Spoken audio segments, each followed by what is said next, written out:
मी पण नवीन मातीचा तवा आणला आणि तसाच वापरला का? हो, मी पण अशीच चूक केली.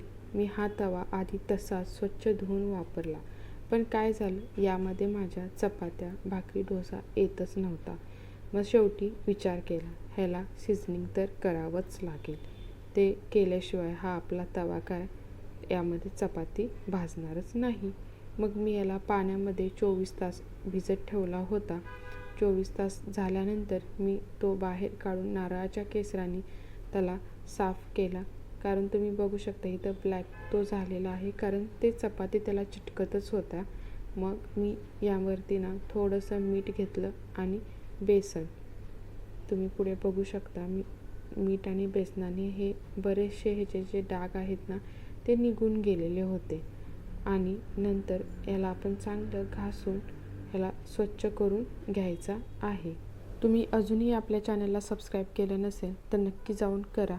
आणि हा व्हिडिओ जर तुम्ही FB इंस्टावरती पाहत असाल तर तिथे जाऊन तुम्ही फॉलो करायला विसरू नका. आता तुम्ही ते बघू शकता, मी हा तवा स्वच्छ असा धुवून घेतलेला आहे. आता आपण हा असाच 24 तास उन्हामध्ये सुकून देणार आहोत. मी उन्हामध्ये ॲक्च्युली सुकवलेला नाही आहे. मी हा सावलीत थोडंसं ऊन येत होतं खिडकीतून तिथे ठेवलेला होता.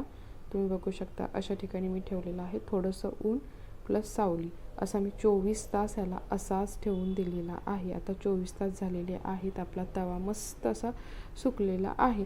आता आपण याला पुढची प्रोसेस करायची, ऑइल लावून घ्यायचं. ऑइल लावून झालं की आपण ह्याला असा 24 तास ठेवून देणार आहोत. तुम्ही ते बघू शकता, मी पुढून मागून दोन्ही बाजूंनी याला ऑइल लावून घेतलेलं आहे. आता आपण हा असा सुकून द्यायचा आहे.